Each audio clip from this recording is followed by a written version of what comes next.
આજના વિડીયોમાં આપણે સંકલિત શિક્ષણના અમલીકરણ માટેના પડકારો વિશે અભ્યાસ કરીશું.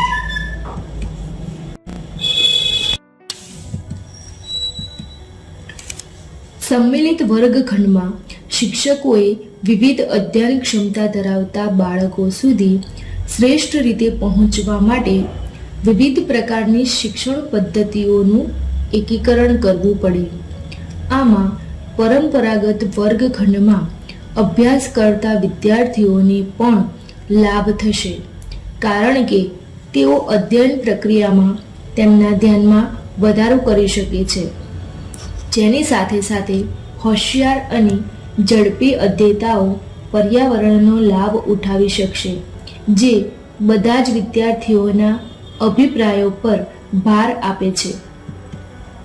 સૌથી અગત્યની બાબત એ છે કે સંમિલિત વર્ગખંડ જુદી જુદી અક્ષમતાઓ, સાંસ્કૃતિક પૃષ્ઠભૂમિઓ અને જરૂરતોવાળાઓ માટે સન્માન અને તફાવતો વિશે ખુલ્લા અને મૈત્રીપૂર્ણ સંવાદને પ્રોત્સાહન આપે છે.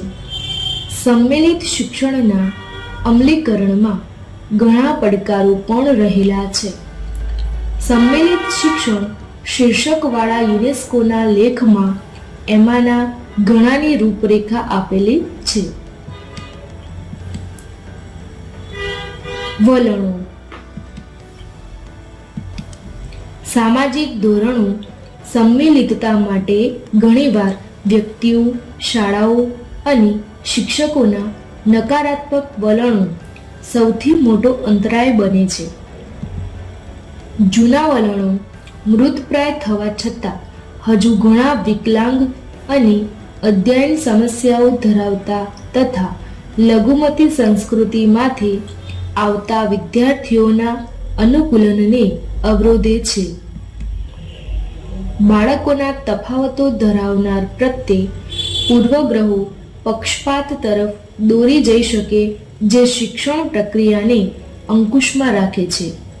સંમિલિત શિક્ષણના પડકારોનો આરોપ શિક્ષણ પ્રણાલીની આપવાને બદલે વિદ્યાર્થીઓના પડકારો પર મુકાય છે. ભૌતિક અવરોધો. શારીરિક વિકલાંગ બાળકો એવી શાળામાં દાખલ થવા ઈચ્છે છે જે તેમના માટે અનઅભિગમ્ય હોય, ખાસ કરીને ગ્રામીણ વિસ્તારોમાં આર્થિક વંચિત શાળા પ્રણાલીમાં બિસ્માર અવસ્થામાં રહેલ શાળા મકાનો પણ શિક્ષણને અવરોધે છે.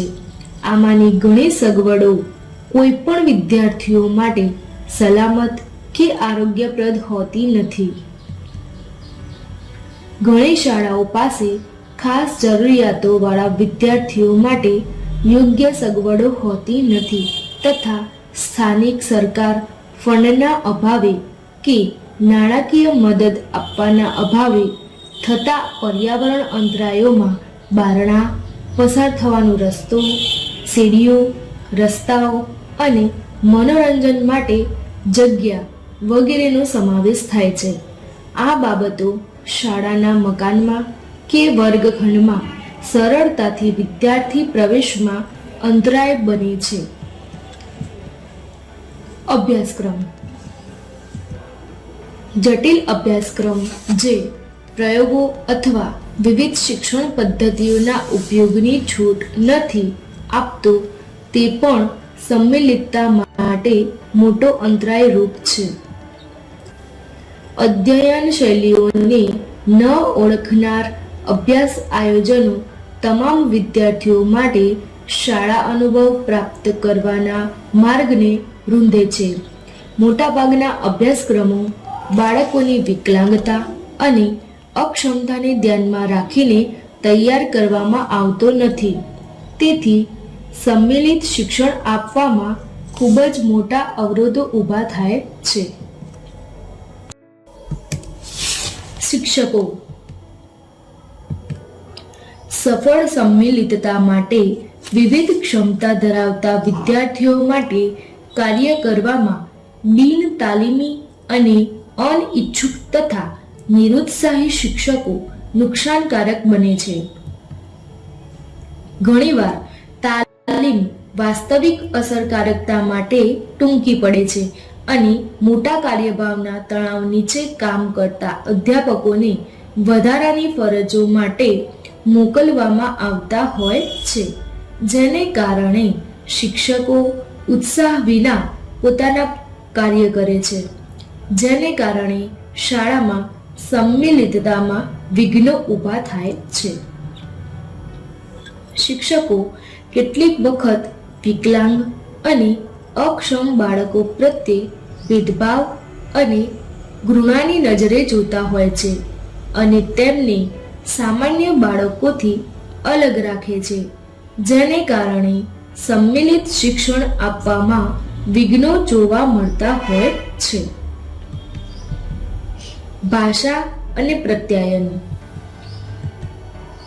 જ્યારે બાળકોની પરિચિત અને જાણીતી ભાષામાં અધ્યાપન કાર્ય ન કરાવવામાં આવે ત્યારે અવરોધો ઊભા થાય છે.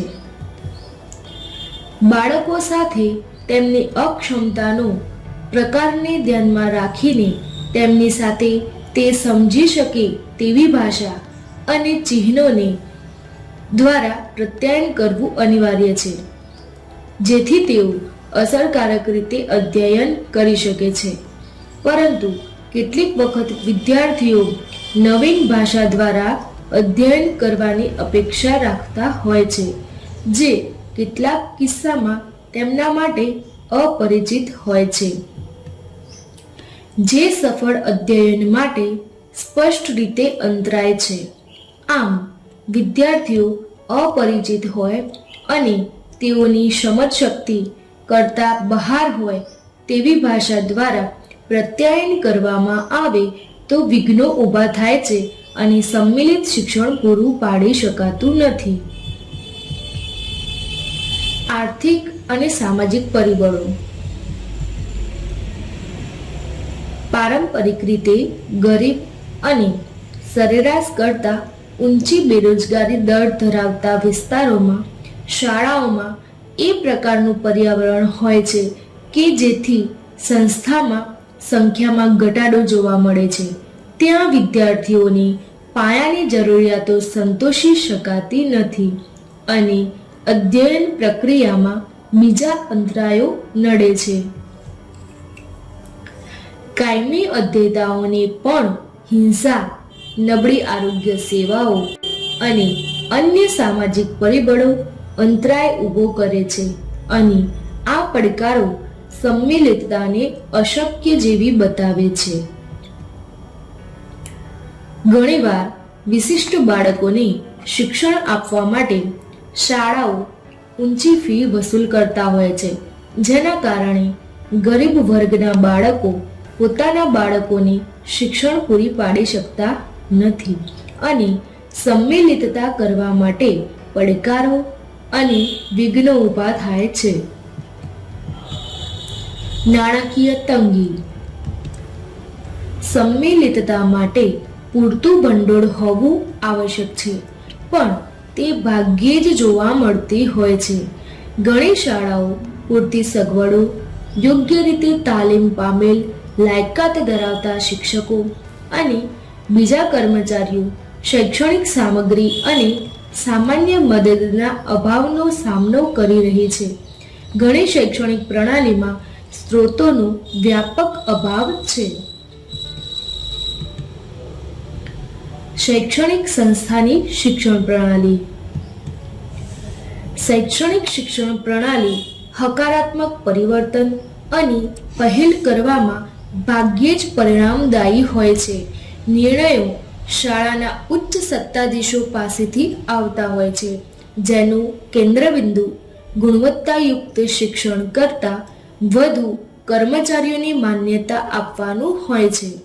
પરંતુ સંસ્થાના ઉચ્ચ હોદ્દા પર બિરાજમાન લોકો પાસે શિક્ષકો તેમના દૈનિક કાર્યોમાં વાસ્તવિક રીતે શું સામનો કરી રહ્યા છે તેનો કોઈ વિચાર હોતો નથી અને તેઓ પોતાની માનસિકતા અનુસાર નિર્ણયો લેતા હોય છે.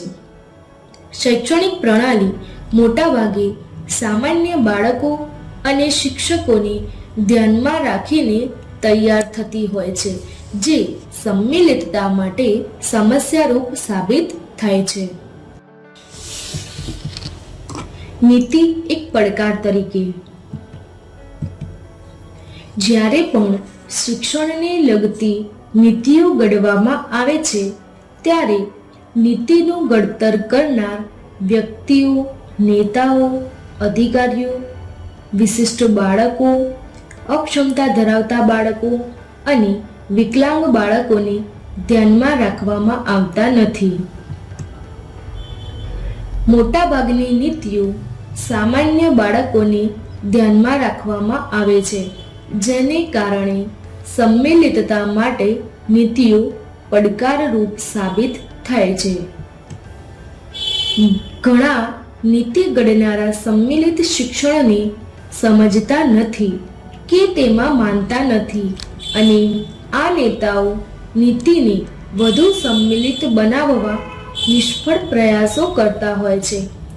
આ બાબત અધ્યેતાઓના સમગ્ર જૂથોને શિક્ષણ પ્રણાલીની મુખ્ય ધારામાંથી બાકાત કરી દે છે અને સામાન્ય વિદ્યાર્થીઓને મળવાપાત્ર શિક્ષણ અને રોજગારીની સમાન તકોને માણવાથી અટકાવે છે. સંમિલિત શિક્ષણના અંતરાયોમાંથી બહાર આવવા વધારાનું ભંડોળ જોઈશે, પરંતુ ખૂબ અગત્યનું તો જૂના અને કાળગ્રસ્ત વલણોમાં પરિવર્તન લાવવામાં કરવાનું છે. Thank you.